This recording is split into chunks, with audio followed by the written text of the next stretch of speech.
You know, one of the extraordinary things about both baking shows is that you always think you know who's going to win, and then sometimes, and always, every single time, Paul and I think we know who the winner is, and we're always wrong.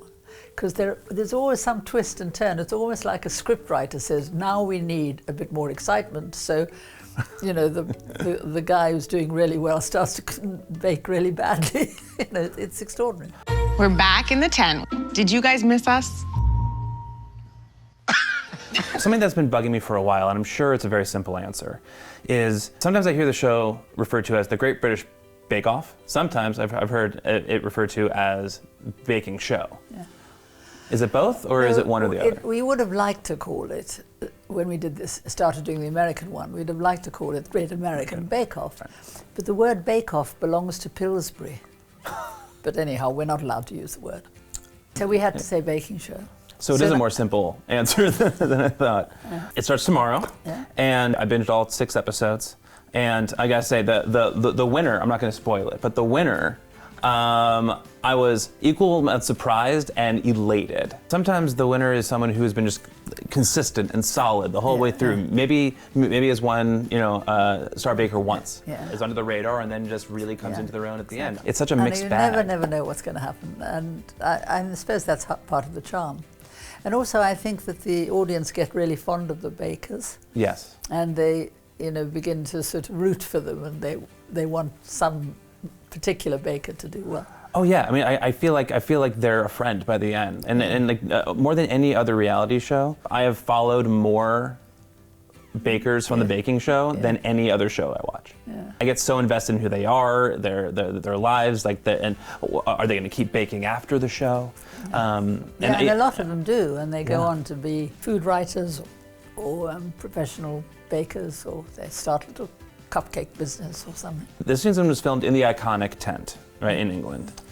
And something that I noticed that was sort of fascinating to me was that, you know, normally on the British version, you know, it's like it's a metric system. What was changed? Well, Paul and I find it a bit difficult to remember to say cookie instead of biscuit or there are just a few things like that are difficult, but the recipes just go straight into cups, and you know, I often bake with American measures because it's so much easier. You just you just use a cup, and you don't have to worry about 350 mils.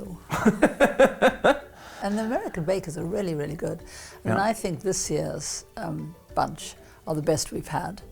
And you know, when you think how they decorate things, they're as good as any professional. And you have to remind yourself all the time, these are amateurs, not professionals. They are just ordinary people who've taught themselves to bake, often by watching YouTube, or very few of them have ever had a formal cookery lesson. Yeah, and which makes it even more amazing when they create things like what Kim created in the final showstopper, or what Daniel had created. You know, it is mind-blowing. I mean, some of those things are actually engineering constructions. I mean, it's not all about the flavor of the bake, though most of it is. I mean, most of the things that Paul and I care about most is how it tastes. Right. But they have to be able to think like engineers, because sometimes we ask that the showstopper is, you know, 1/2 meter high or something. Right. In the British version, I feel like they generally go home during the week, right, and then they come back. But when the Americans go over there, are they all just there for the duration, and then they stay until the end? They're all there for the duration, because we need them all to be there right at the end, because they all come back for the final day. And so if they're thrown out right early on, they can, of course, go home if they like, but they can stay on, and a lot of them just have a lovely holiday and go to Scotland. And what a dream! At least there's a reward for being thrown out early. Yeah.